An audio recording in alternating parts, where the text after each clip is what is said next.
It's off to Leonard, defended by Simmons. Is this the dagger?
Just such a bummer that after this season, which we spent a whole episode recapping, they don't really get a chance to capitalize on that momentum in the way that you'd anticipate that the league is going to.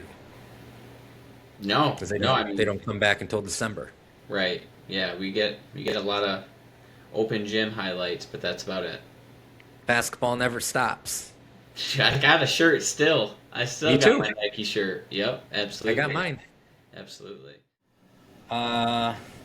Let's do it. We both got the Love Basketball Never Stops Needed that. shirt on. I didn't even know that there was an orange version. I don't remember that. That's pretty cool. It honestly, at that point, I just wanted to get a shirt, and I remember going to the mall, I believe, and this was the only one they had. So I was like, well, I guess I'm a Texas guy now, so we'll go with the burnt orange. That's all right. Scoop it up. It looks good. Yeah, dude. I'm actually regretful that I turned mine into a cutoff. But it is what it is. I got a lot of run out of it in pickup basketball games, which makes me happy. Absolutely. You needed to have the shirt though. To be in the culture, you needed the shirt. Everyone was rocking the shirt during the lockout. You had to have it. Yeah. What we're covering today, it's a little bit unique. We've got the 2011 lockout, the shirts. That's why we're wearing them. We're gonna cover that. We're gonna transition into the return to the season on Christmas Day. Merry Christmas to everyone watching, listening. We're posting this on December 26th, so hope you had a very Merry Christmas. If you're traveling this weekend, travel safe. Thanks for listening to us. It's worth noting, I stumbled upon this today, actually. We didn't plan this. Today is the 134th anniversary of the first documented basketball game. Oh, wow. So it's actually kind of fitting that we're wearing the Basketball Never Stop shirts on a day when basketball started. Absolutely. But as we cover the 2011 lockout, we're going to go into how the NBA stopped, but how we came to learn or find out, or it materialized this way. Basketball ends up being a whole lot different than just the NBA. It's its own thing. Let's dive in. Where do we start? I don't know if we just go right to July 1st when the lockout opens. It's weird. We're revisiting this. I feel like I've done a lot to block this out of my mind. Right? From October and November were just not good months. You're so accustomed to, the schedule comes out in August and camps start in September, and you get the trickling of preseason games, and then the regular season starts end of October, and we just didn't have any of that in 2011. What's your memory of how this got started? And I guess like the first time that you were seriously contemplating a lost season in 2011. Yeah, I think so. Oof. When I first really started to contemplate, like, oh my gosh, there really might not be a year. I think it was right around like Thanksgiving time, like a little before Thanksgiving. Yeah. It's when the season should have started and it didn't. Like up until that time, I was like, oh, they'll figure it out. But then like early November, late October is when I was like, oh my goodness, like we're not watching basketball right now. And it was definitely kind of, all in on college at that point. There's felt like the college games were the only really, way to watch hoops at that point. So dove really heavy into that. But I would say, yeah, like I think there was a point in November where they thought they were gonna come back, and the meeting didn't go well. And I remember being like, that's when I was like, oh boy, like we really might not see them. And at that time, I was very bummed because like I knew it was Kobe's final stretch, and like I couldn't, if he goes 1 year without playing at that age, like you're not gonna get that time back. Right. So, what was your like first? Oh crap! This might actually ruin the entire season. In my head going into this, like it took longer to escalate than it actually did. Mm-hmm. I think in my brain, I was thinking like from that sort of early October period, right up until they agreed on the new CBA. It felt like that lasted forever. Right. And in reality, it kind of did. Like, they canceled the whole preseason on October 4th. Then on October 10th, they canceled the first 2 weeks of the regular season. So we're losing basketball Right. at that point. A week later, they cancel all of November. Right. So, yeah, October 18th, they cancel all games through November 30th. Looking back on it, I think that is probably when it hit me. Mm-hmm. But I think I still had some sense of hope that they would get things figured out. It just felt like everyone was leaving too much money on the table. Right. It felt like coming off of the 2010-11 season, there was a significant amount of momentum for the league. And I think in large part that's due to the decision. Oh, absolutely. And just the, like, pop culture kind of event the Miami Heat became. And you've still got Kobe in the league. You've still got Duncan. You've got these young rising stars and guys like Durant, who had this incredible showing at the FIBA tournament in September 2010. Rose wins the MVP for the 2010-11 season. And then it just all stops. And really from like July through October, I kind of thought, okay, there's no way that they're going to fuck this up. Right. And then it gets to like mid-October and they cancel all those games through the end of November. And that to me was when it became like panic mode. Yeah. It felt, like you said, it was confusing though because, they're saying that 22 teams were reportedly losing money.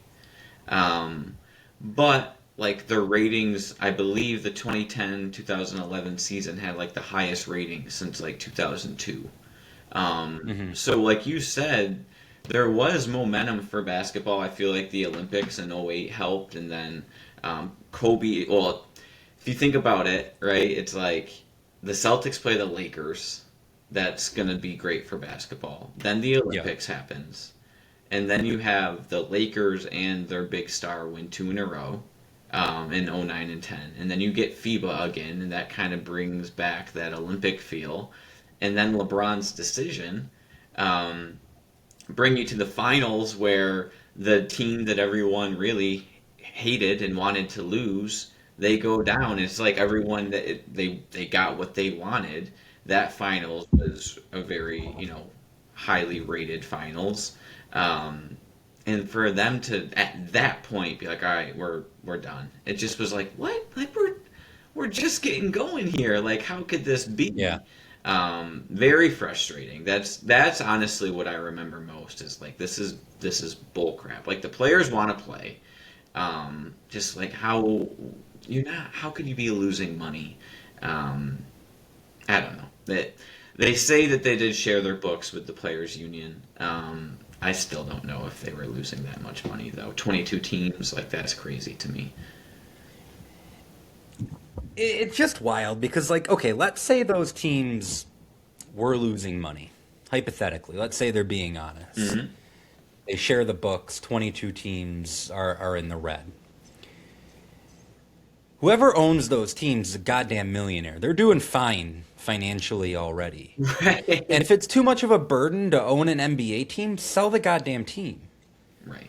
Like, if you're that rich that you're going to purchase a pro sports team, that's not the time to be, like, cheap. Right. It just isn't. And I don't get how these guys who are just printing money, even if you're losing money, like, you're, A, going to lose more money Yep. by not playing. And B, most of these owners have another source of income that they could fall back on. Like, you're a billionaire before you buy an NBA team. Right. So, I don't know. To me, like, going back and doing the research, it felt even a little more personal than I remembered it being at the time. Like, I found this this article where they had mentioned that in 2007, David Stern met with the union negotiators and basically demanded, like, hey, you're going to take 50% or less whenever we go to the negotiating table. And the owners are willing to lock you out for 2 years to get everything they want. And I guess reading that quote, I forgot how much of a villain David Stern became in the time, which we're going to get into. I mean, there's a lot of stuff we have to cover, even post-lockout when we're returning to action. But no, so it's mid-October. They cancel all games through November 30th. But up until this point, hence the reason we're wearing these shirts, we still have players taking on a much different role than they did in '99 during the lockout. And it could have something to do with the fact that 2011, there's social media. It's much easier to get a message out there. But in '99, where the players were kind of in the background in all of this, you had a lot of guys in 2011 stepping into the forefront, not only voicing their opinions and their feelings about the lockout, but literally proving that basketball never stops. For like a 3-month stretch there, it felt like basketball was living on the internet. And I think that is part of the reason why NBA Twitter explodes at this time, because all you're getting for those 3 months is like pro-am games and, you know, these incredible runs where NBA players are just showing up, and it's this high quality basketball that you're getting only like camera phone videos of. And really they were doing that from the time the lockout started in July up until about October. What are your memories of that time, just like watching basketball that wasn't NBA, wasn't college? Right. It's, you know, unaffiliated with anything, really. Yeah, I definitely, share your feeling in the fact of that's when NBA Twitter or just the NBA online social media community really blew up. And not only like was it just fans, but big social media pages like Ball is Life and House of Highlights. Like Yeah. that was you had to go to those every day because there was going to be something that was from the day before, some pro-am or some one-on-one clip. Like you were just looking for any sort of competition that you could watch. And Ball is Life and House of Highlights were putting out like amazing reels. It was a lot of camera phone stuff that you would watch, but when they would drop like a 13-minute video of like a run, Oh, those you were would great. get so excited for it. Yeah. So shout out to them. They also were awesome with like high school mixtapes back then too. I don't know if they do those anymore, but definitely miss the House of Highlights and Ball is Life videos. Um, but yeah, I mean, guys were finding different ways to play and different ways to, stay relevant. So, their voices were heard. We did have a lot of charity games, a lot of pro-ams. Like CP3 had a charity game. I think that was the one where Durant and LeBron were just going back and forth at each other. There was 10 All-Stars that played in that charity game. I think it was like LeBron, CP, Wade, and Melo, and then it was like Durant and his guys. So Yeah. that was cool to see. Durant was all over the Yeah, place. He played at the Rucker too. Yeah, Durant had the 66-point game Mm-hmm. at Rucker where they stormed the court after like his fifth Yep. three in a row. Yep.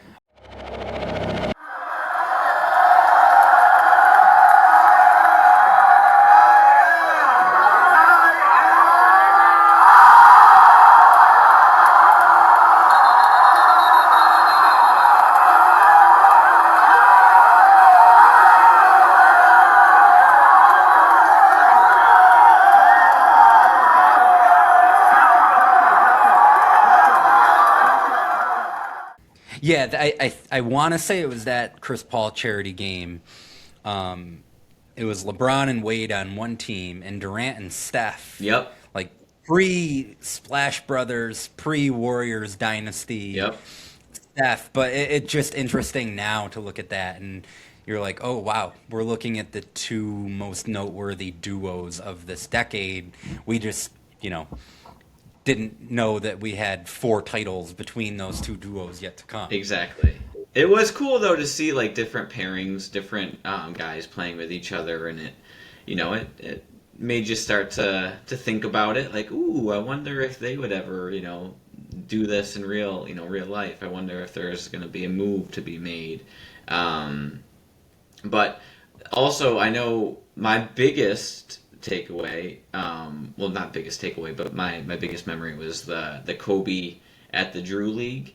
And the When he Drew snuck League in. is like now still like that still happens. Guys still go and play at the Drew League often. And that was kind of like the first big moment of the Drew League from what I could tell from my research. I think they're playing in a much bigger venue now. There's more guys that go. Harden was always there. But then there was 90 guys. I didn't know this. There's 90 guys that played in different leagues. Outside the Like internationally, yeah. So the biggest Yeah, the biggest guy that I found was Deron Williams. He played in Turkey. I think he signed like a crazy deal for like a month. It was like $500,000 for a month or something. But even Kenny and Martin went and played. Tony Parker played, and then there was obviously a bunch of other guys that went and played. Fun fact: Kyle Singler missed his rookie year that year because he got drafted. They still had the draft. That was before the lockout. yeah. Got drafted, and then obviously there was the lockout. He went to play in China, but anyone that went to go play in China couldn't. They had to fill their 1 year. China wasn't going to release them back to the NBA. So anyone who went to play in China, I believe, had to miss the entire year. I think JR was one of them. I Mhm. want to say Wilson Chandler was Yep. another guy who got stuck there. Yep. Yeah, just I put together a list. You named the biggest names: Nick Batum, Ty Lawson, Danny Green, Leandro Barbosa, Chandler Parsons, Danilo Gallinari, Andre Kirilenko, Serge Ibaka, Tyreek Evans, 2 years removed from winning Rookie of the Year, and no ACLs, DeJuan Blair. Yeah, so, these guys are finding a way to play. You look at those names and it's mostly like, I don't want to say just like rotational guys, like all those guys that we just named are all starters in the league, but they're going over for financial reasons, where guys like LeBron and Durant and Wade and Paul and Kobe and all the biggest name guys in the league at that point, they could just stick around, show up at these pro-ams, these games, Drew League, Rucker Park, and just keep playing that way. There definitely was, a lot of guys though that did have that opportunity to play in America without worrying about money. But for a guy who's just getting into the league, or even you mentioned Tyreek Evans. Yeah, he was a Rookie of the Year and he was a solid player, but he was still on his rookie contract. Right. And at that time, it really was kind of like, no, the owners are going to lock you out, and if you're not cool with it, it might be 2 years. So yeah, you have to start thinking, where am I going to make money? I was a little disappointed that Kyrie didn't come back to Duke. That was his rookie year too. I was like, maybe come back. But no, that didn't pan out. But yeah, no, I mean it would have been difficult for those. I don't want to, like you said, I don't want to say rotation players, but guys that really weren't financially taken care of at the level of a superstar. And the money then is different than the money now. Right.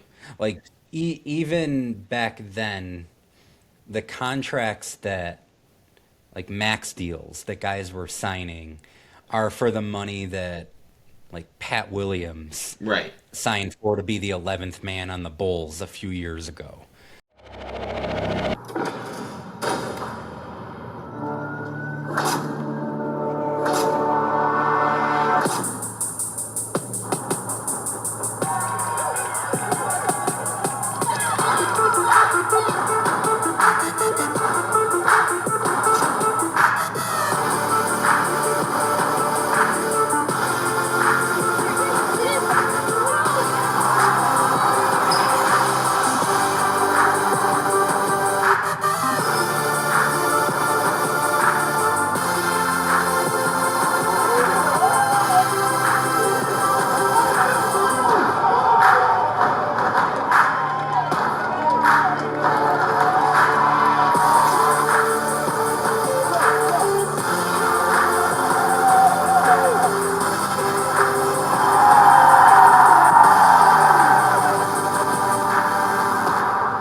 I think maybe the most interesting development from all of this. Obviously, the players are spearheading a movement where we're going to continue to play basketball.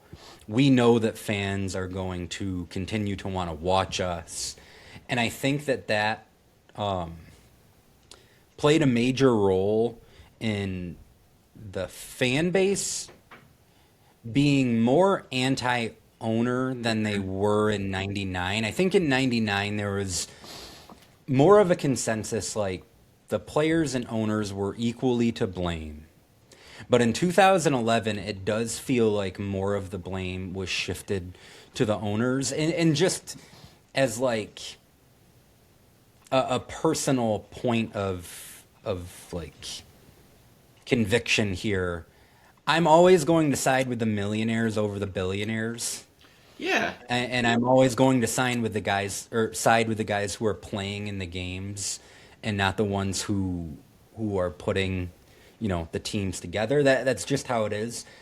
But what I found interesting was that without really like publicly stating as much, Nike takes a pretty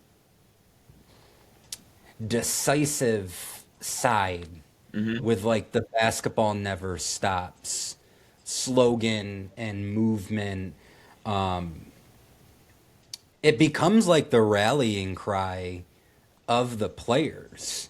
And to me, it was an obvious extension of the player empowerment era, which we talked about last episode, really starts with the decision. But you learn here over the course of this summer and throughout this lockout that stars don't really need teams to build their brands. Right. Because, like, I think maybe more was done for, like, Kevin Durant's popularity during the lockout than at any point during his NBA career with the Thunder at that point. He's even playing football. He's out there. Right, yeah, flag football with LeBron. Yep. You better believe I watched all of that.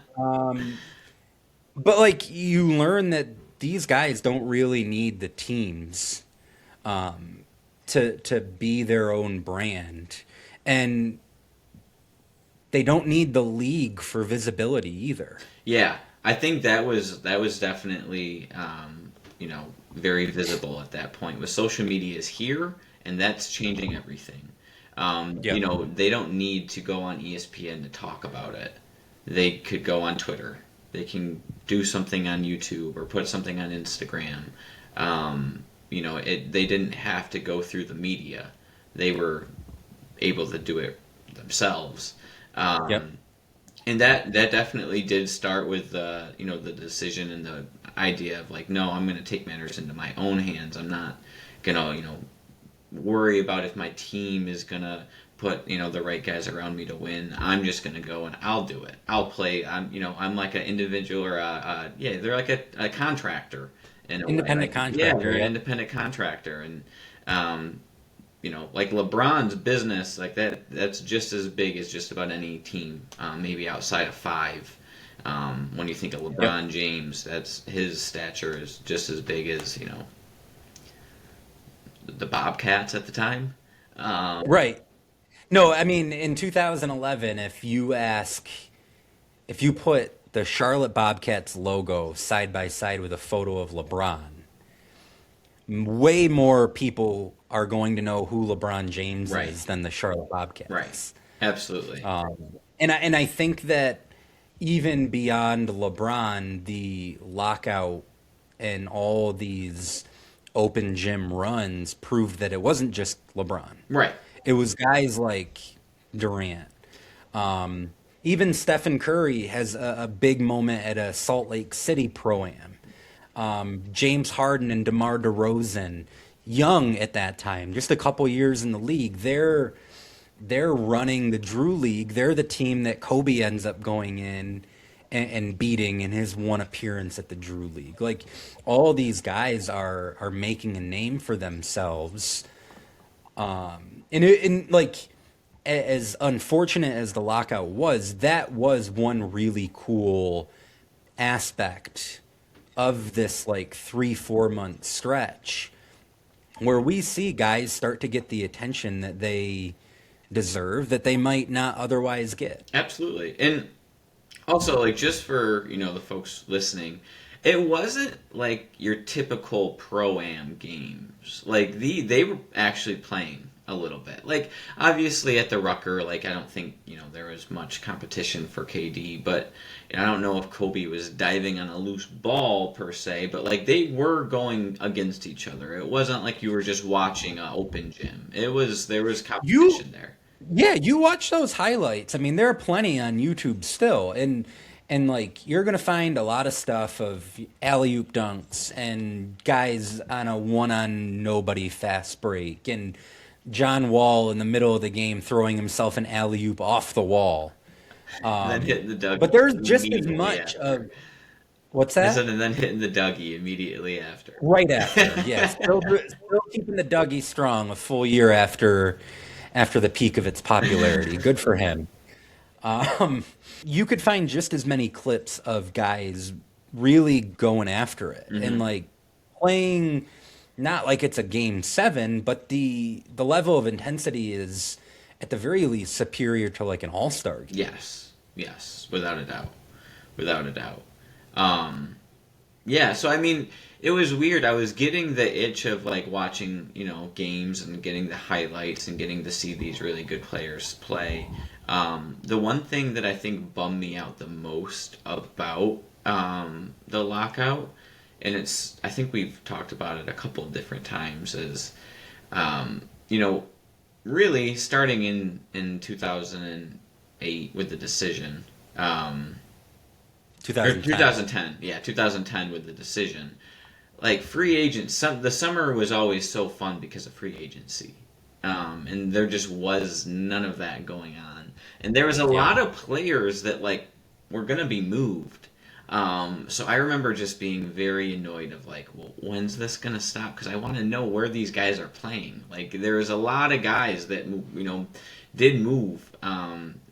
In that 2 week free agency, but usually we get it for the whole summer. Right. No, it was a bummer that we didn't have that during the summer, but I will say that like 96-hour stretch right after they sign It was wild. the CBA, and it's just like they're making trades, they're signing free agents, and they're getting to training camp. Yep. That was a hectic 4 days. But let's backtrack a little bit. So October 18th, they cancel all games in the month of November. Then things really get bad middle of November. November 14th, the players dissolve the union and they file antitrust lawsuits against the league. The same day they file those antitrust lawsuits, the NBA cancels all games through December 15th. So we've now at this point lost a month and a half of the season. And it's starting to look like the whole NBA structural system could be at risk because, like, these antitrust lawsuits go anywhere. We're all of a sudden going to have to completely reshape the league. That to me, I think, was the point where any optimism went out the door. Right. It felt like they've gone way too far with this now. The players are clearly and rightfully pissed. And now they're taking things into their own hands legally. It didn't feel like 11 days later there would be any kind of resolution. It felt like we had reached like the darkest point, and we were about to lose the whole season, and who the hell knows, maybe even more. One funny thing I will say, this is a true story, and I remember it was right around this time because I was particularly depressed. This was the first time that I ever grew a beard during the lockout, because there was one particular Twitter account that was like NBA lockout beards. And it was, okay, grow a beard throughout the whole time of the lockout. From the time that the games were supposed to start until the lockout ends, grow a beard. So I was like, okay, I'm going to do that. So I started when the first regular season game was supposed to be played. And it was funny because I couldn't ever grow a beard up to that point. And I had never really tried, but I was trying. And it was basically like a Paul Pierce beard at that point, just kind of like patches. Yeah. And there was a girl who I was talking to at the time. This was before my fiance Maria and I were together. But I remember this girl asked me, she was like, "Are you growing the beard for No Shave November?" And with a straight face, I had to tell her, "No, I'm doing it to protest the NBA lockout." And that just about ended our courtship. Probably fair. Yeah. In retrospect, I don't blame her for shifting her focus away from me at that point. Oh, that was probably a good decision. I admitted to her, like, yeah, I'm in a depressive state because there's no basketball and I'm going to have this undercarriage here. Yeah, like I'm going to have a neck beard. Really the only facial hair I could grow good at that point is like a chin strap. Yep. Yep. Yep. Oh, that's Yeah, awesome. true story. That's Yeah. awesome. Yep. So yeah, that's right around mid-November because I remember it was like a week before I went on Thanksgiving break. But then we get to Thanksgiving and you get word that the two sides are meeting again.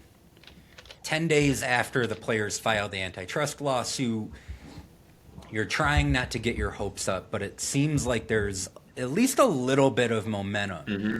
And I remember it was Black Friday night. Yep. And for whatever reason, I stayed up that whole night and I was just refreshing Twitter, just waiting to see, okay, is it going to be Woj? Is it going to be, Mark Stein? It ends up being Chris Broussard for me. I'm sure other people have a different version of the story. I would love to know if you have one, but it was about at like 3:30 in the morning. We get word that the two sides have tentatively agreed on a new CBA. And hand to God, I had just finished eating a leftover turkey sandwich, like a turkey salad sandwich from Thanksgiving. Yep.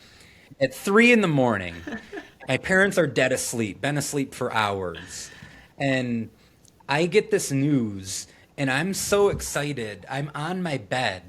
I stand up on my bed, forgetting that I have a ceiling fan over me. And I put my hands up, and thank God it wasn't sharp blades. I damn near break my wrist in the middle of the night. I was stunned that it didn't wake my parents up. But then I ended up staying up until like 5:30 in the morning writing a rapid reaction piece for my blog just because I was so excited. And I was icing my hand as I was doing it. Did you stay, like, were you up when the news broke, or was that like a next morning thing for you? It was the next morning thing, but I remember, like, the way I remember it was Duke played Kansas in the Maui on November 24th, but it actually like went to midnight, so it was on Thanksgiving Day. And Also, can we pause for a 2nd? Mm-hmm. I miss the old Maui when they would Yep. have the championship game go on last. Yep, I do too. I don't need to see the Maui Invitational Championship game at 3 in the afternoon. No, and then you play the Make me stay up for it. exactly. Yeah, so it was back then when you'd have to stay at 4, which I loved. I loved it. Yeah. And I want to say it was not at halftime, but it was in the second half. They broke into the game and said that the groups are meeting and it's looking really good for the NBA. Yeah. So I got that news a couple days prior to them actually coming out. So after I heard that, I was like, okay, it's going to happen. It's going to happen soon. I don't know when it's going to happen. So I woke up to that news. I didn't stay up for it, but I do remember the first time really knowing, like, okay, thank gosh, we're gonna get the NBA back. And it was during the Maui. They broke in and they talked about it a little bit in the second half. Which was awesome. Like, that was just the best news of all time. Like, Did Duke win that when game? we found out when it was going to start. Did Duke win or no? Yeah, man. I don't they, remember. They hit a crazy shot at the end of the game. Actually, they won by like 3. It was perfect. It was a great night. Great night. That is a great. I mean, that's a perfect night for you Perfect to night. find out NBA's coming back and Yep. Duke wins the Maui Invitational. Yep. Like, you can't beat that. Okay, so the NBA stops. Basketball doesn't. But then as of December 8th, the new CBA is ratified, officially ending the lockout. I think you could say the owners probably win. I mean,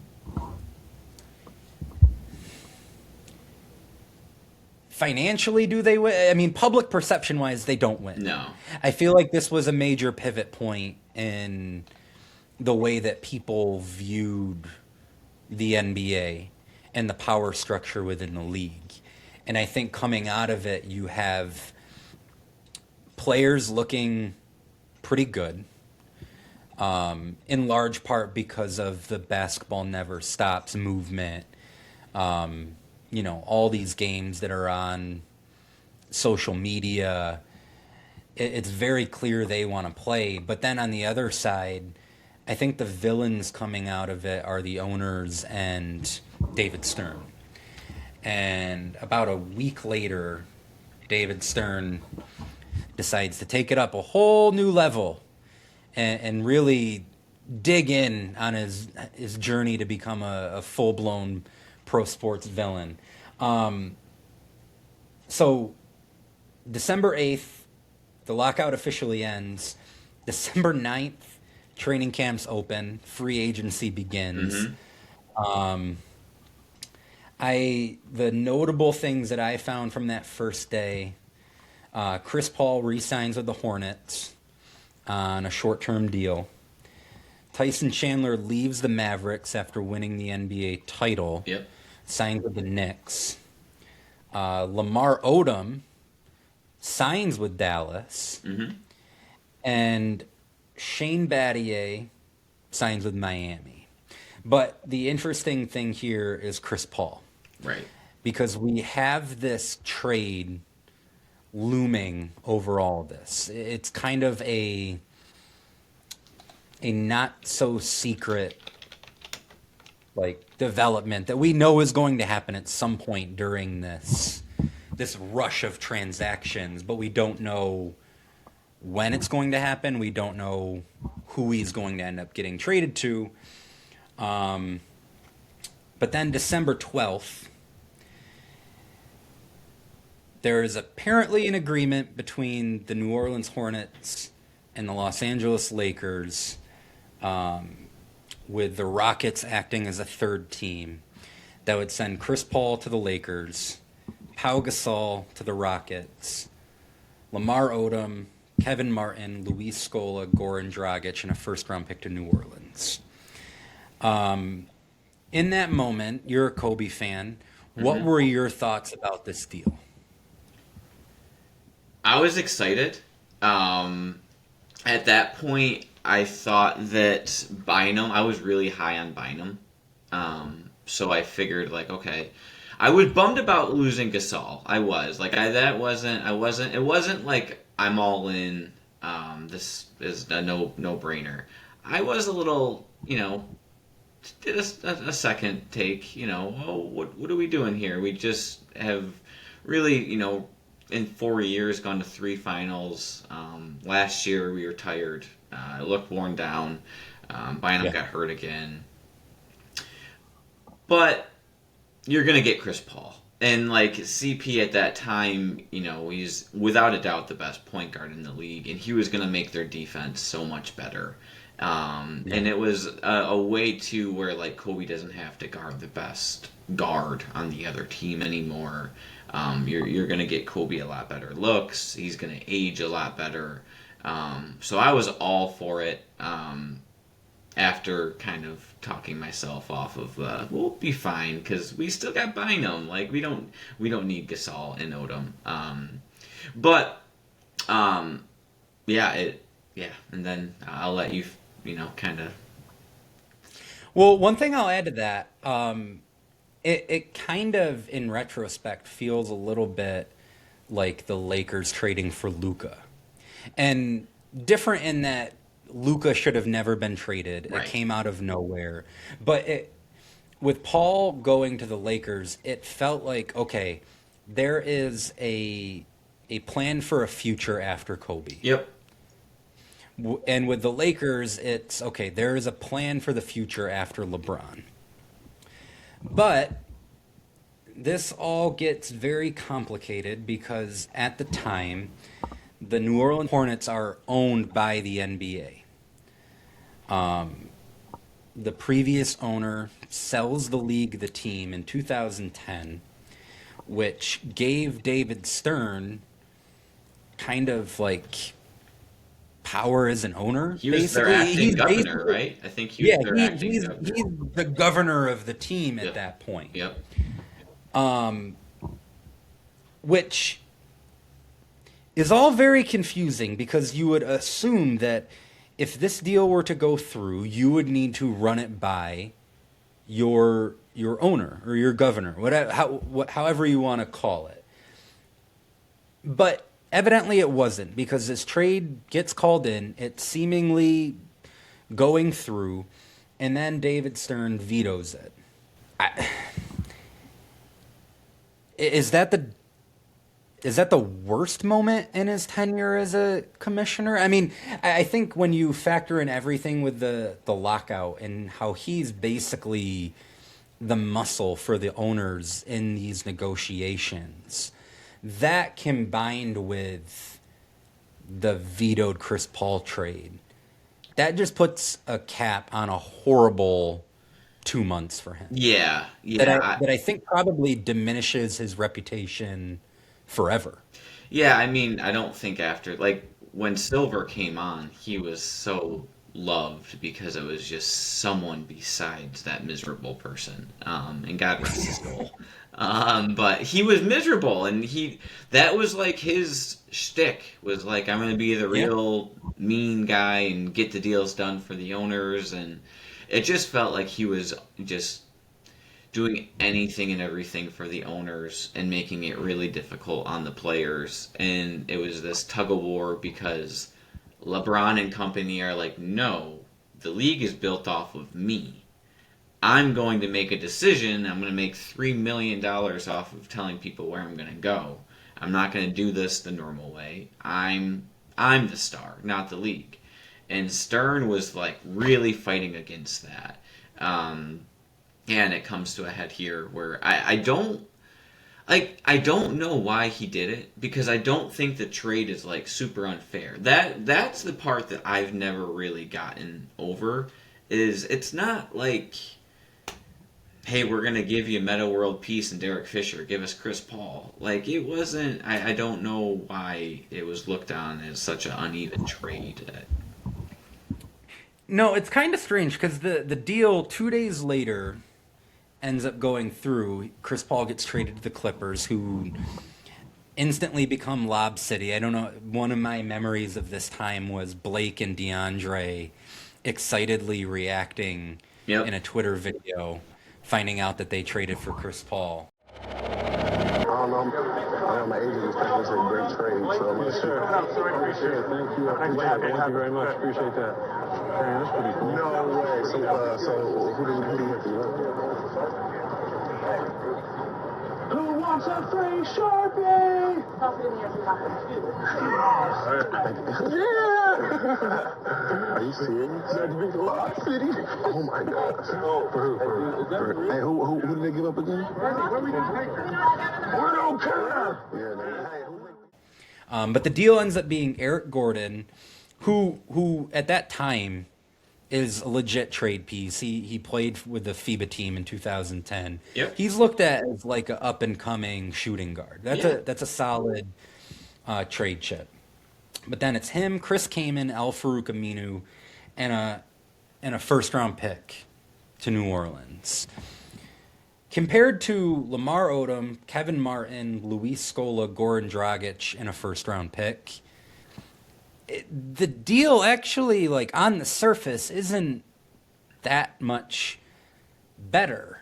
I know that there are, like, conspiracy theorists out there who have pondered whether taking a worse deal and ensuring that New Orleans ended up in the lottery would then ensure that they could have the number one pick and take Anthony Davis. And that's basically a, like, quiet part of the negotiation that they have with the Benson family, who buys the team. Right. Is we're going to make sure that you're taken care of. You're going to get this kid from Kentucky. I have no idea. All these Stern conspiracy theories, there are plenty.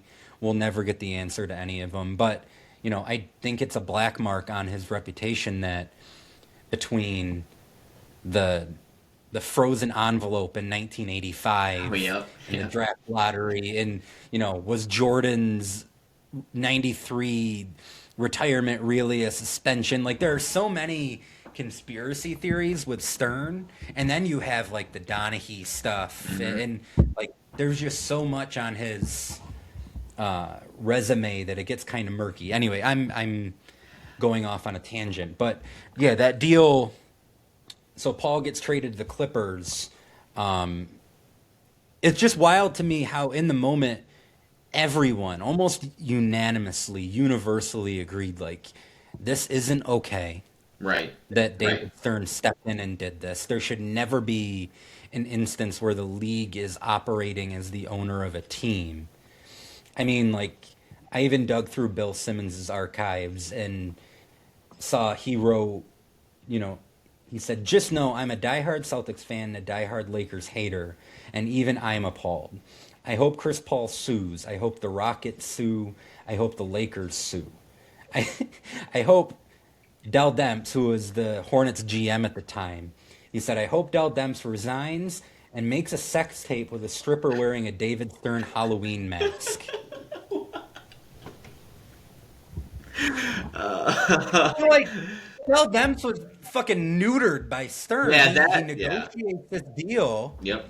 And you would think, like, okay, we're signing off on this. And then with the deal already seemingly through, Stern vetoes it. It's just wild to me that this is how things played out. Yeah, it's almost as if he went like Vince McMahon character mode. Like, he wanted to do that. I don't know. Like, he's come out and said it was mostly because of the lockout, right? Isn't that kind of what he said? With like the money of the lockout?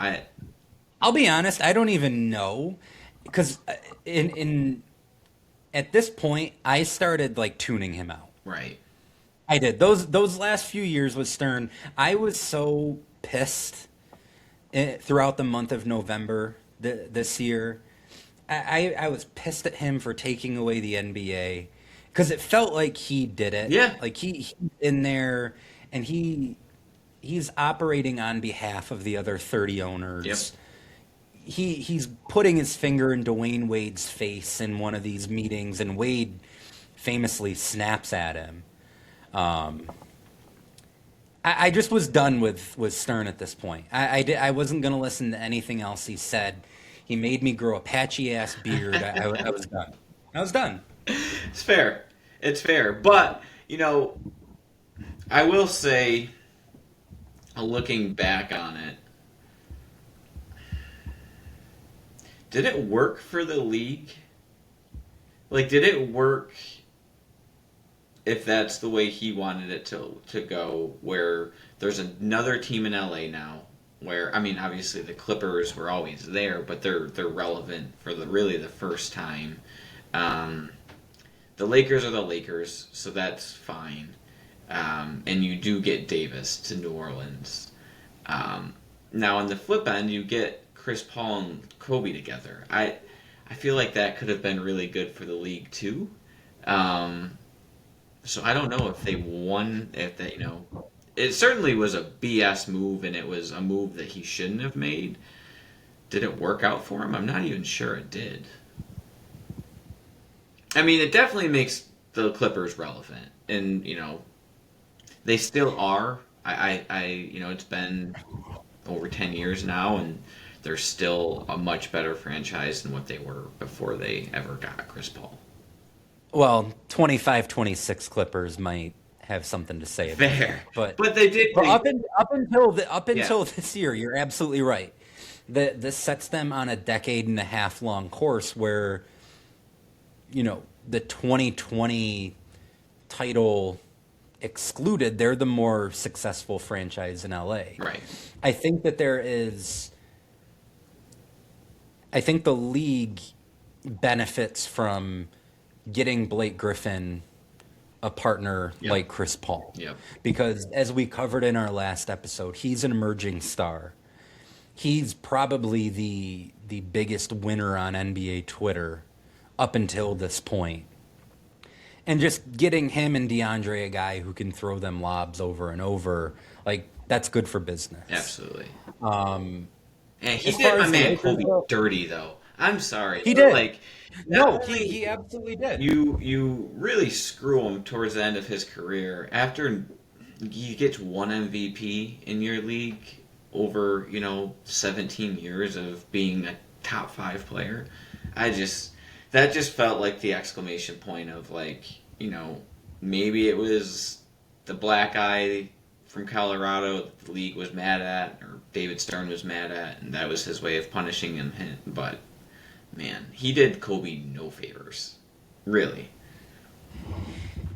Yeah, I honestly don't even really know what the motive of it is. I really don't. 15 years later, or 14 years, here we are. I still don't get why it played out the way that it did. Because really, it wasn't just the Lakers that this screws over. Right. Like, the Rockets have to readjust all their plans because they think they're getting Right. in this deal. New Orleans ends up, I don't want to say great, because if a team is going to relocate anytime in the next few years, it's probably them. I mean, but they get Anthony Davis, but he's there for a handful of years, makes the playoffs a few times, and then he pieces out. I don't know. To me, there's just no rational reason why you'd veto that trade. There's no rational reason why it would get so far if the league is operating the team Right. that it would require Stern to veto it. There was reports of the players in the deal like days before the deal got vetoed. Why didn't he just veto it right then and there? And I also think that a partial reason why the Lakers end up really just disintegrating at this point is I think that trade certainly messed with Odom. Odom's never right after that, ever. And I don't. A big part of the reason he leaves in free agency Yeah. is because the Lakers included him in the deal. Yep. Sorry for interrupting. No, Go ahead. and I just same thing with Pau too. I just felt like the whole team. It was just like, well, you wanted to trade me, and I get it. Like that's so it screwed over the players that were in the deal too that didn't get traded. And now it's like, all right, now go back and play. All of them. I'm just stating obviously the 2 Laker players, but all of them except for CP because he goes and plays somewhere else anyway. But anyone else that was in that deal that doesn't go down, that sucks. Like that's a horrible experience for them. And the bad thing is it's not even like they have multiple months of runway before the season starts. Right. Like if all this happens in July and then the season starts at the end of October, at least you have a full summer and a full training camp to mend fences. Right. This trade gets vetoed on December 12th, and the Lakers are playing a game on Christmas Day. Yeah. Yep. It's wild. And, looking back on it now, it's wild that they actually pulled it off, that they got into the season as quick as they did. Mm-hmm. Mm-hmm. Because it's 17 days from the time that the agreement is signed to the time that they return to play. Was there any other off-season stuff that we needed to hit before we get to the Christmas Day games, which we wanted to talk about this week because, again, we're a day removed from Christmas? No, I think we hit on a lot of the big time free agents. One that went under the radar, in my opinion, David West chooses to go to Indiana instead of Boston. People had him pegged for Boston. He chooses Indiana, and I think really that signing is what makes Indiana become really the only threat to, well, not the only, but a big threat to the Miami Heat for the next couple of years to come. He was a really big piece of that team. Yeah, and I just thought it was interesting. I didn't even know that he was considering Boston until I did some research, and him on Boston, that may have extended their run a little bit too. That's interesting to me. I had completely forgotten about that. I don't know if I ever even knew that. Or They so get if he Brandon goes Bass Boston, instead. the Celtics do. Yep. Yeah, yep. They get Brandon Bass. He has a big game, first game of the year. Um, so West then is going to Boston and coming off the bench. I'd assume, right? Unless you're playing him and KG together and Together. you just play KG at the 5. Huh. But yeah, I mean that first Indiana year, 2012 playoffs, the Pacers give the Heat one hell of a fight in the Yeah. second round. They're up 2-1. Um, Paul George isn't really Paul George just yet. That happens the next year. He's probably their best player. Yeah. Him or Danny Danny Granger. Granger. Yeah. Yep. Yeah, that's an interesting one. I didn't even have that one pegged. But yeah, Brandon Bass, 20 and 11 in 27 minutes off the bench in his first game with the Celtics. So Christmas Day, 2011, a quintuple header. Is that Yes. 5? Yep. Quintuple. Yep. First game of the day, Celtics Knicks. Which the Just a Knicks perfect- need to be the first game of every Yes, Christmas. that's perfect way to start it. Yep. Yep. Two of the league's oldest teams Yep. at Madison Square Garden. It felt like all was right in the world again with these two teams playing, and a really fun game. Like looking back on it, maybe the best game of the day. Yeah. Up there. I would actually say probably was. Lakers Bulls. The only guy, Laker. Well, as far as prestige go, you have Lakers Bulls, which is Kobe against Rose. Yep. Rose is the defending MVP. You have a finals rematch, Yep. second game of the day. Yep. You have Orlando, Oklahoma City in the fourth game of the day. And then the interesting one to me was the last game, the Clippers at the Warriors, which now you wouldn't even have a second thought about it. But this is really before Steph became Steph. Oh, yeah. But I guess you get the Lob City Clippers in that spot. It doesn't really matter who they're playing. Where do you want to start? Let's we go could in over- order. Let's go right in Okay, order. let's do it. So yeah, Celtics Knicks rematch of the first round from the year before. Paul Pierce is really the only guy from either team of consequence who doesn't play in the game. He's out with a sore right heel. What's your memory of this game? Your takeaway? Do you have any lasting thoughts from Kevin Garnett and Bill Walker almost getting in a fight at the end of the game? What jumps out at you from this one? I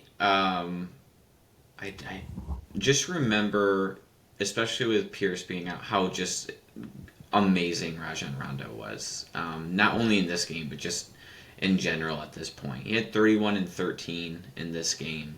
But like just the way he moved, the way he was able to get into the lane, some of the passes that he would make were just unbelievable. So that was my main takeaway, was how good Rondo was. But then also, like the Knicks, they signed Tyson Chandler, like you mentioned. They draft Shumpert. Amare kind of starts to extend out. He hits a couple threes. And Melo takes over in the fourth. So I remember thinking, like, okay, like, I think the Celtics are old and they might be washed. Rondo's really, really good. But could the Knicks jump Boston and be, the second team in the East? That was, I feel like, my main thought. I guess I also should include Chicago.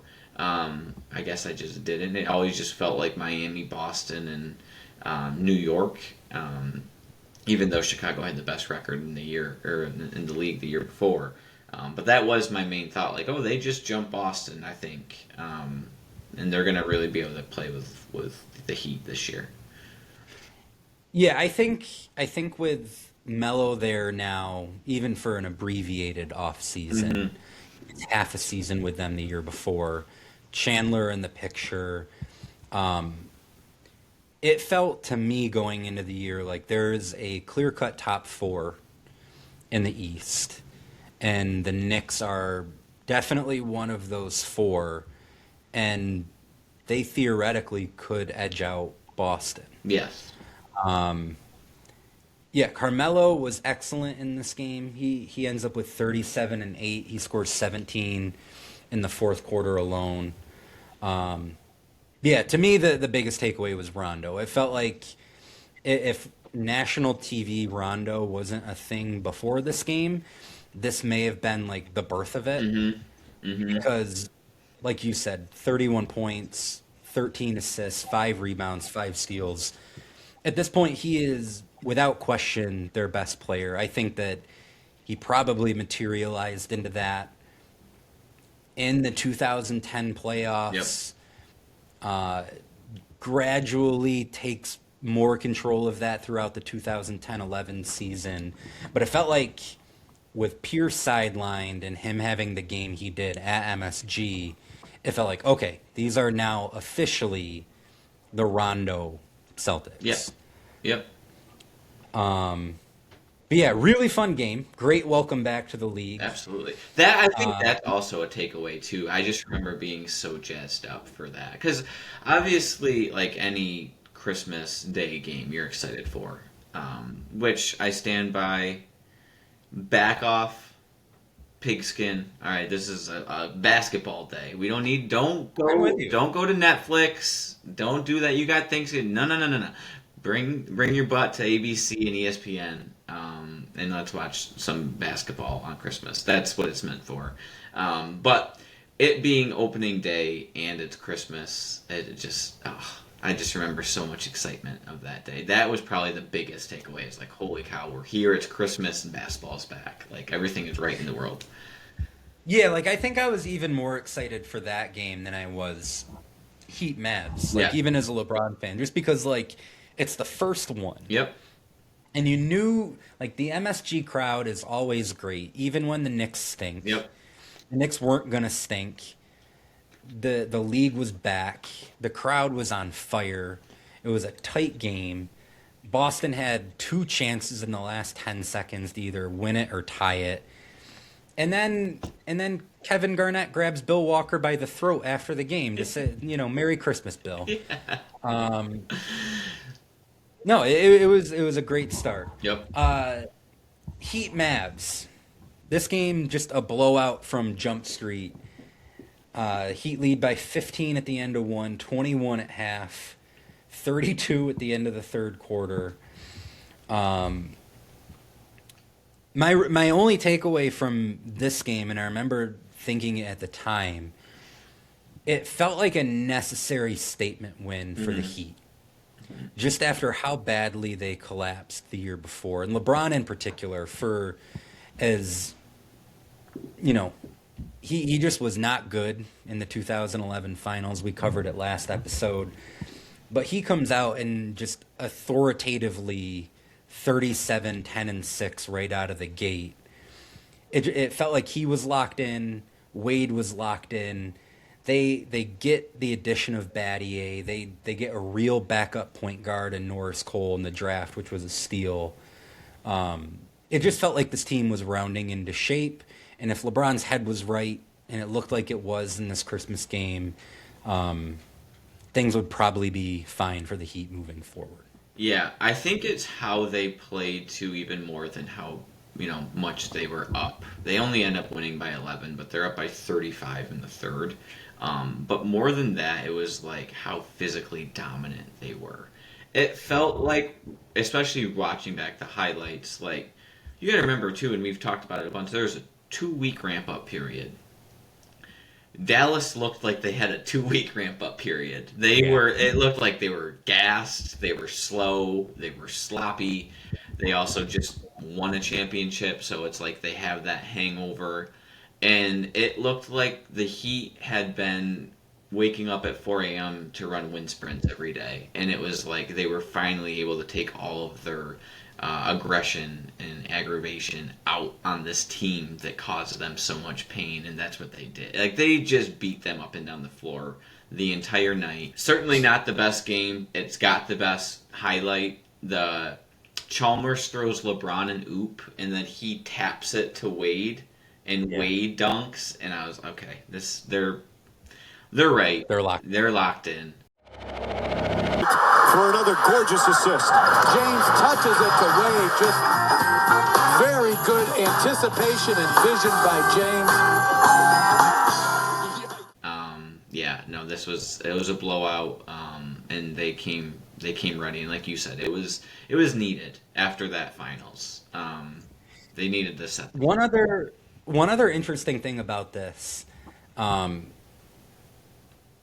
in the highlights, you see LeBron getting post touches, which was, up until this point, always a point of conversation of, like, when is he just going to start playing closer to the basket? Obviously, he can get to the basket, but there was this desire for him to develop a more refined posting. Yeah, exactly.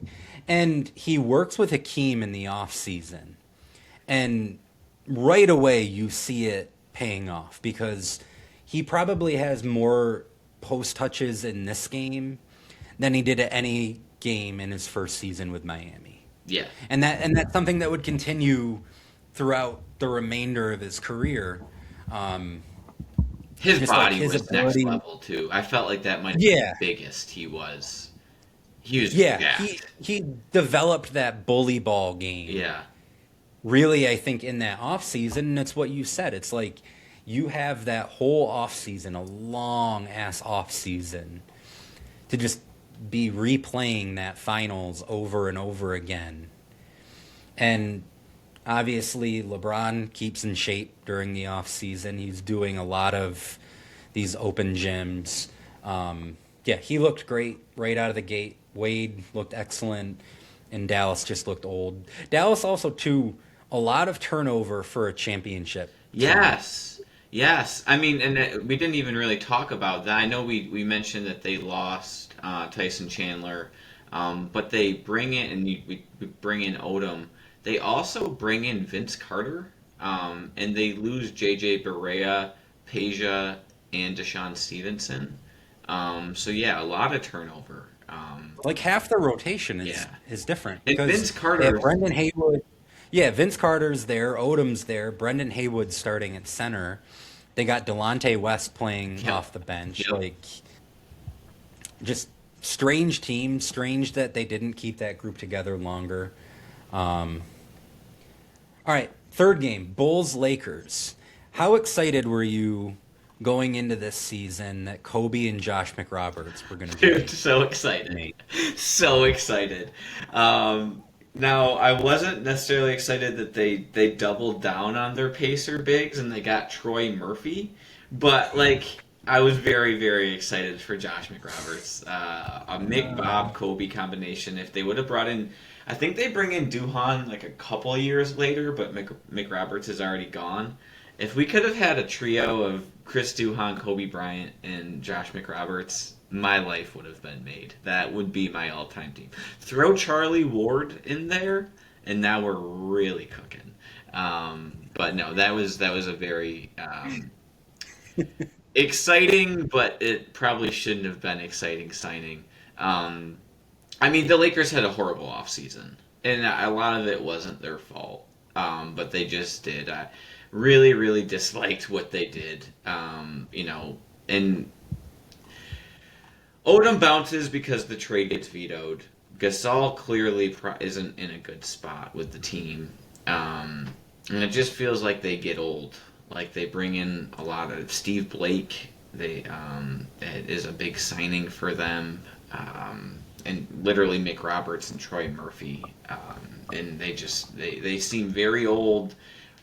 Meta World Peace is past his prime at that point, and it just felt like there was a lot on Kobe's shoulders throughout that year. It was evident right away. he had to do everything in this game just to get them to score. And it doesn't help matters that Bynum isn't playing in this game. Right. And for what it's worth, Bynum was excellent this season. It's his best season.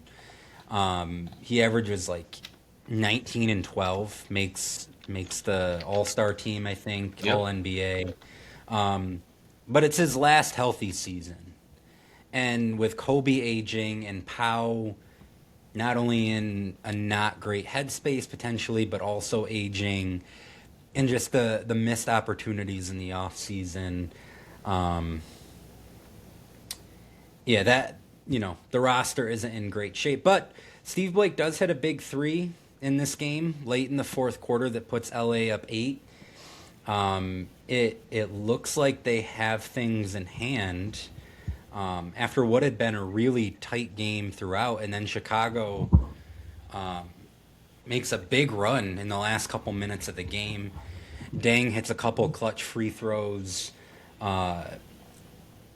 Rose hits a really tough floater with like 5 seconds left over Fisher. Yep. With Gasol coming over to help to give him a 1-point lead. And then last play of the game, Kobe drives, gets blocked by Noah. Time expires, and the Bulls sneak out of L.A. with a hard-fought, gritty, but compelling win. And for Rose, it's building on what he did so much during the regular season the previous year, where he just constantly is bailing Chicago out. One game after another, he does it here again. Absolutely. I also thought they had a nice signing. He didn't really play that well here, but they did. They brought in Rip Hamilton. So, they come out. Kobe actually makes 2 bad mistakes at the end of the game. He takes like a bad shot and fouls, and then gets blocked on the last play of the game. But no, I thought that Chicago had a really solid team. They were very balanced. They also had a decent bench. Like Ronnie Brewer, Ashik was a really solid backup big for them. I liked Omer Ashik. They had Gibson and C.J. Watson. They had Kyle Korver, a young Jimmy Butler, and they had Scalabrine. So they were a solid team that you really felt like could make a play at the Heat and the Knicks now. In the Celtics, like you said, there was 4 teams in the East that were, at the top of the tier, and they were one of them. Lakers just, I don't know if it was because you were always thinking like, what would this team look like if Chris Paul was on it, but it looked not great right from the get go. Yeah, man, I'm looking at the box score here, and like you look at Chicago's rotation. And Jimmy Butler didn't even play. No. He's a rookie, so, like, it makes sense. But even their bench completely makes sense. C.J. Watson, Ronnie Brewer, Kyle Korver, Taj Gibson, Omer Ashik. Like, that's a solid... Yeah. Like, they go 10... it doesn't help that Tibbs famously doesn't play a lot of guys, but he had the team to do it. But then you have the Lakers. They're starting McRoberts, no offense. Dude, go through their starting lineup. That starting lineup. Yeah. So it's Kobe and Pau. It's old Derek Fisher. He's 1 for 5 in this game. Devin Ebanks.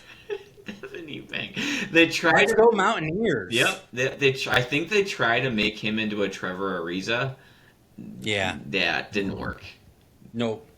Then they got Steve Blake off the bench. They got Meta. They got Troy Murphy. And Andrew Goudlock, who I remember being the SoCon's answer to Steph Curry after Steph left. He was like the next guy from the SoCon that was a big score. Yeah. Did not work out in the NBA to probably not too many people's surprise. No, there just lacks so much athleticism on that team. Yeah. That's just...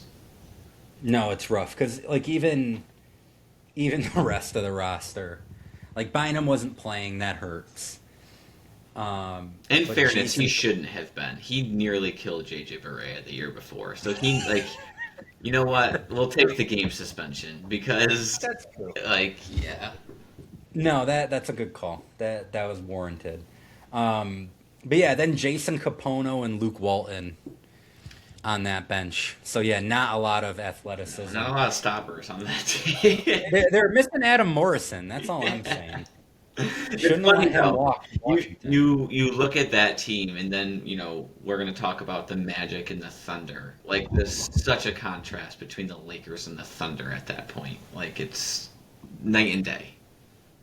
And that's who ends up getting the Lakers in the playoffs that year. And it's just a horrible matchup. The Lakers just can't match the athleticism and youth and energy of that team.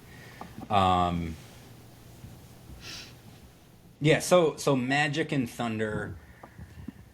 Magic are in a weird kind of sad spot. You know that the Dwight era is coming toward an end. Yeah, he had been very open at that point Yeah, about like, I kind of want to be traded. I kind of want Stan Van Gundy to be fired, but I'm not going to say anything. Wink, wink. It was very weird. he handled that about as poorly as you could do it. Like you have to go one way or the other. Yep. You can't walk the line. I'm Dwight, kind of scared because I think that's what Giannis is doing a little bit currently. It reminds me of that a little bit. but at least Giannis got a title. No, I agree. And at least Giannis isn't kind of lobbying for his coach to be fired. That's where he messed up. With the stand stuff. If you want to be traded, that's fine. But Just say it. right, and then it felt like he was blaming it all on his coach, but I don't think that was the case. I think he just wanted to be out, and that's fine. Yeah. But he was like, "I'm gonna bring my man Stan down," and he didn't. He's never really recovered. Great announcer though. I love Stan on the call. I love Stan. Love Stan on the call. He's fantastic. So yeah, Dwight has 11 and 15 in this game. Not a great game.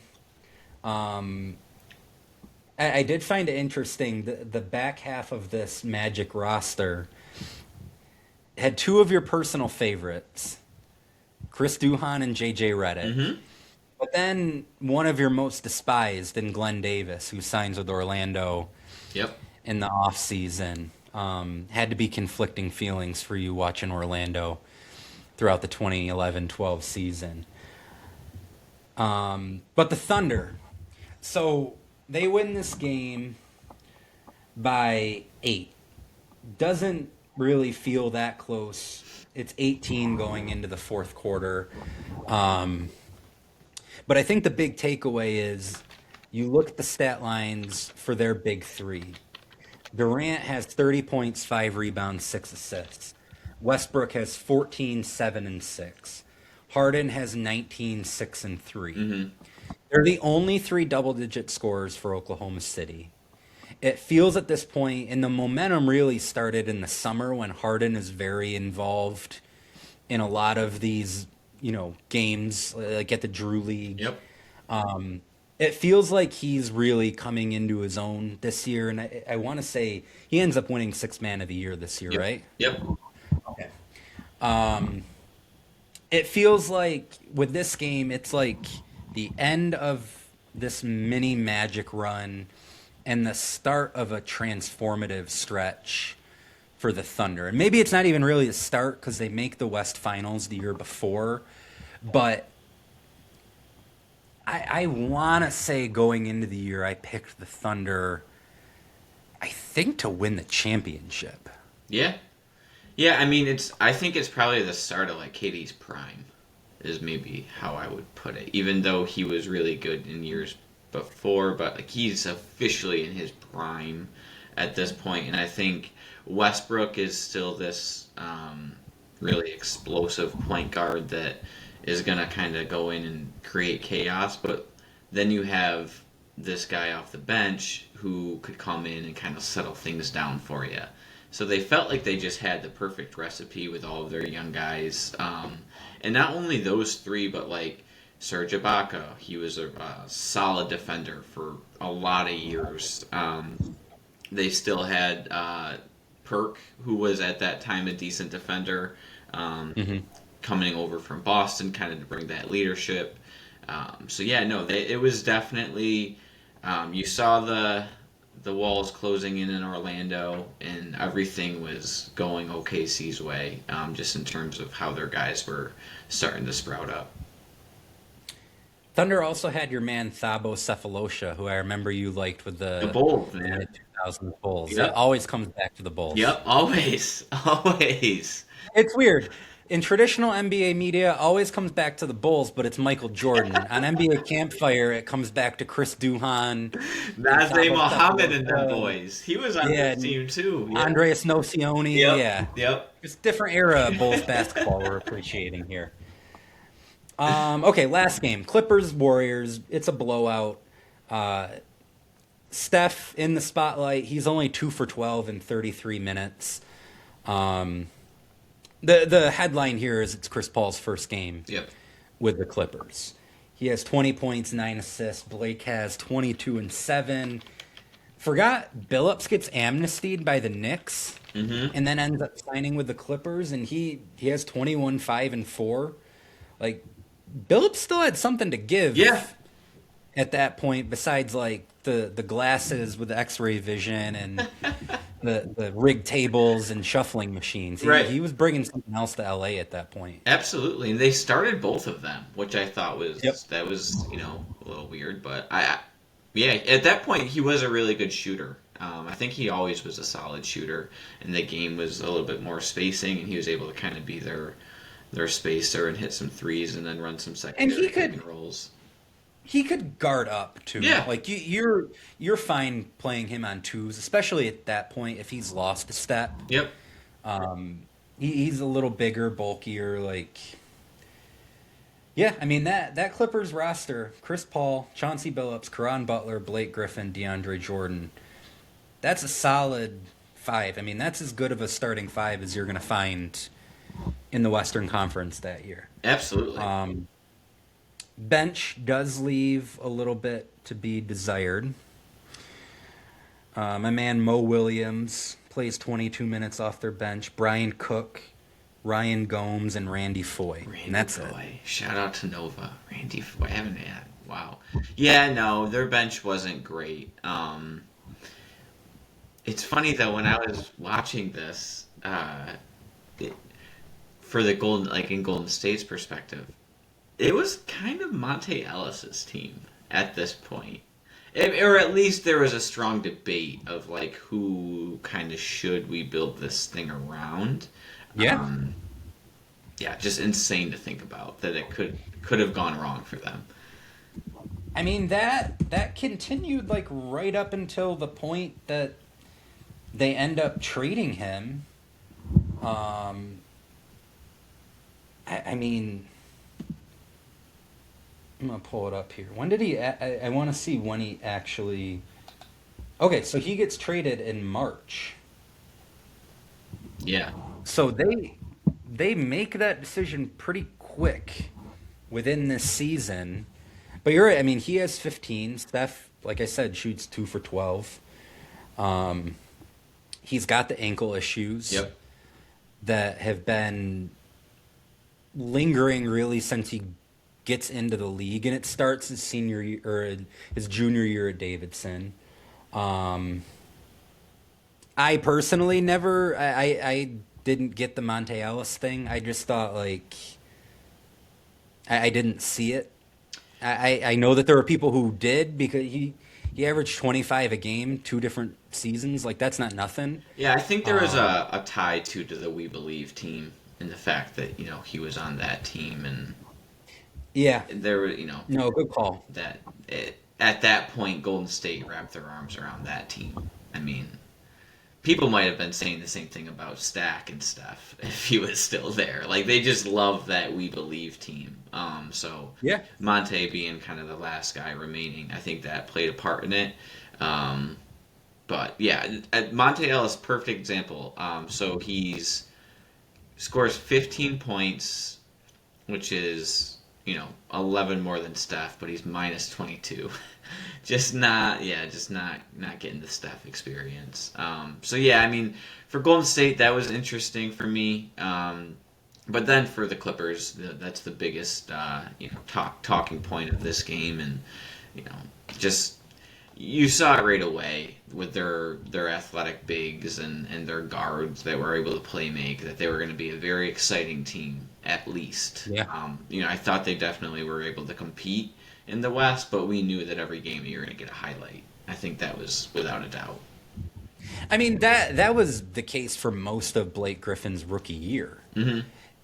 Paul coming in only amplified that, and it gave them what felt like a real shot to win the West. Absolutely. Because at that point, Dallas is old. The Lakers are old. There's this idea that the Spurs are old because they've gotten bounced now 3 years in a row in round one. Mm-hmm. So it does kind of feel like there's a void in the West, and it's like, okay, is it going to be the Thunder? Is it going to be the Clippers? Could it maybe be the Grizzlies who came within, a game of making the West Finals the year before? Right. Sets up for a very interesting season, and that kind of ties into what my big takeaway was from this whole episode. The NBA, I think it's very easy to look at this whole period and say, man, the NBA missed their window. They didn't capitalize on a 2010-11 season that really brought a lot of eyeballs to the league of people who had maybe stepped away. But I actually think the fact that the lockout happened and so many players took it upon themselves to keep playing Mm-hmm. and to keep basketball in the public eye, I think that did a lot for reshaping the way that we view the NBA. Absolutely. It is by far among all professional sports, a players' league, more so than the NFL, MLB, NHL. The NBA is a players' league, and even though they might have conceded some things in the CBA, I think from a public perception standpoint, they get into this season and are maybe in a better place than they ever have been before. Yeah, I think that's fair to say, and I think it springboards them to what we've seen in the next 14 years to come too. It's a player-driven league. They don't hide behind a shield. It's not just talk about the team like they do in football, or really even any other sport. No, it's a player-driven. It's and it probably hit its peak at this point because it had to, because the players had to individually go out there and play. They had to speak. They had to brand themselves and market themselves because the league wasn't going on. And when the league came back, the players didn't stop doing that. They stayed doing the same things they were doing in the lockout, but the league was going on. So now you just get both. That was definitely the birth of just social media in the NBA, and I think probably they have the strongest social media following. And it's because you get to see the highlights. You get to see players working out. I don't remember before the lockout that I ever saw a player workout video that was posted on their social media. You go to basically any player in the NBA now, you go to their social media, there's going to be a workout video. Guys just want to brand themselves that way, and it started in the lockout. You're 100% right. This is where it started. And what's interesting too is I feel like you mentioned at the start you had social media accounts like House of Highlights and Ball's Life. They're promoting the game in a way that is different than the traditional way that the league is covered. Mm-hmm. Not only because it's on social media, but it feels like they don't have to be buttoned up. Right. Like they could talk about it like a fan. Mm-hmm. And I think what you see after the lockout is like team accounts start having a similar sort of social media profile and like public image as some of these accounts do. I mean, nowadays ESPN's Twitter or Instagram doesn't even really look that different than House of Highlights. Right. Or right. like it's all the same, and it was ESPN and the NBA acclimating to what they saw working when the league was locked out. Yep. To me, that was really interesting. Absolutely, yeah. I mean, before that, it was all through network television, and they didn't really do anything on social media. And then when you took the network out of the equation, and the players were like, "But we still got this, and this isn't going anywhere, and we own this, and we can control this," and it blew up. I mean, we still got the shirts. Like, it's just insane to think that they thought that they were like, I guess I don't know what the owners thought was going to happen, but if they thought basketball was ever going to go away, I think the players in 2011 made a very strong case to show them that's never going to happen. Like, we're always going to be able to hoop. There's always going to be a market for it. Our fans want it. They crave it. We'll give it to them in a bunch of different ways, and we're seeing it now. Obviously there's the NBA, but there's so much other basketball that you could watch too in these different streamings, and it all birthed during the lockout for sure. Yeah, I think they underestimate the owners. That is, I think the owners underestimated how badly these guys wanted to play, and B, what kind of role social media would play in this lockout. Yep. Because, like we've said already, the owners and Stern are the villains of this whole ordeal. We, the fans, are getting to watch all these players that we love continue to play, but these billionaire assholes who aren't letting them play in the way that we all want to see them play, so they have to take it into their own hands. And they prove basketball never stops. The NBA might, but they're going to find a way to hoop. Absolutely. Absolutely. And I mean, yes, they are rich, right? They are. But, why they're sharing a pot of money between the owners and the players. Anyone in a situation, if you're sharing the pot with somebody and they say, I'm going to give you $1 million, you would think, holy cow, that's really cool. But then when you find out that they made 9, you're like, wait a second, like what? We share this. You don't get 9 and I get 1. Like, it's kind of like the scene in We're the Millers, when Yeah. they're all realizing that Sudeikis was going to pay all of them, and the kid was like, wait, you guys are getting paid? Exactly. Oh, wait a second. You're making $500,000 on this deal? Roughly. I cannot believe you. Rose, listen to me. I can explain. You are making $500,000 and you were only going to pay me 30? You're getting 30 grand? I'm getting 1,000. You guys are getting paid? You're a liar. No. We want to renegotiate. So, before people just jump to they're rich, they should play. It's like, well, it's also a business and they don't want to be taken advantage of. And they also kind of rubbed it in the owners' faces of like, oh, you don't think that we love the game and that we're going to play? We'll play for free over here. You got to pay us, but we'll play over here for free. Because that's how much we love it. But we're entitled to what the business is designed to.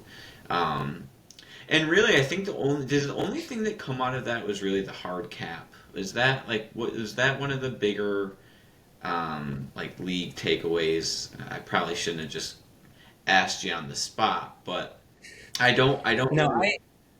I think it's hard cap. They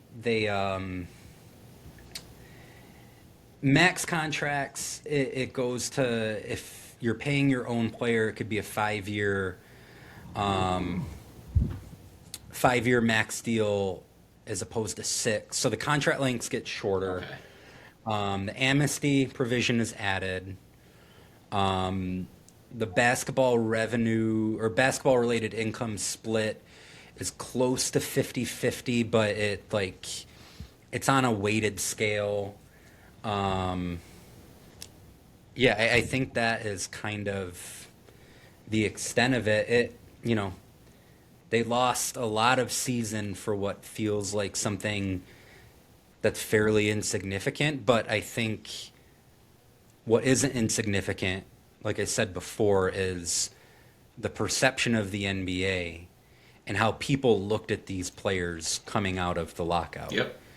You have the next class of superstars emerging during this time when the league is locked out.